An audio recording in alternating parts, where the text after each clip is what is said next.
Working on the DVD extras is like stepping into parts of the story that is the history of the story. So a lot of the illustrations I get to do are stories that were before anything that we see on screen. One of the nice things about season 2's extras is that we're actually exploring some of the characters that are in the show, but seeing a little bit more of their past, where they all came from, why they're the way that they are, and I think it's all going to add to what we're seeing. When you look at the map of Westeros and you're trying to work out where George has placed these type of characters, you start looking at the planet and trying to suss out what culture influences the characters that we've got on screen. I suppose it's some kind of stereotyping of cultures in the world, but fantasy works best if we believe it as being something grounded in reality.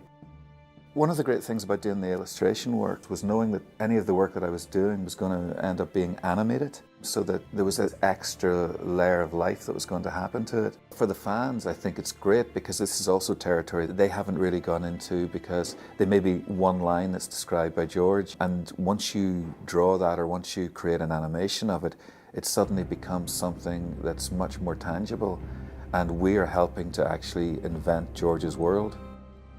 If we could possibly film this section of the story, it's another whole epic in itself, which is actually a very good idea. We should maybe go and do that.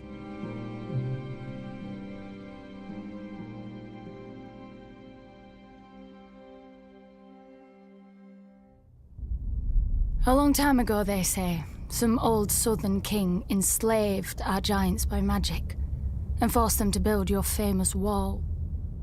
Then he kicked all of my kind to the other side and raised an army to keep us there. And we're the uncivilized ones, wildlings. Might be Sir King was wise. Even a giant can be made to kneel, but only if he wants a better crack at your head. The free folk don't follow a man because his father tells us. If the king's son was brave and strong, aye, we'd follow him as we did his father. If he wasn't. But it seems to me, as much as the wall keeps us out, it keeps you southerners in. You follow laws you didn't make, kneel to kings you didn't choose, and pray to gods you never hear from. Traders talk about your seven.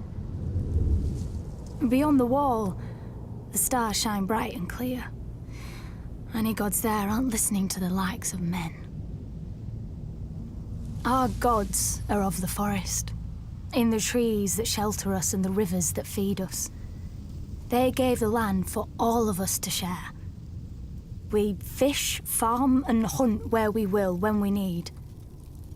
If a man wants a woman, he has to prove he'll give her strong and cunning sons.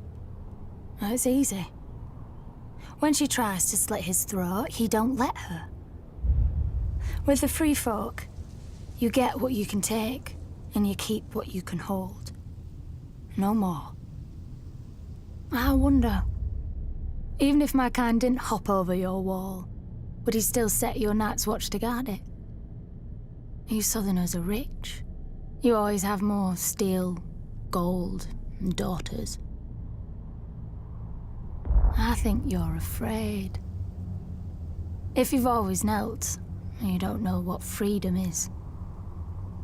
And if you've not been beyond the wall, you don't know what fear is.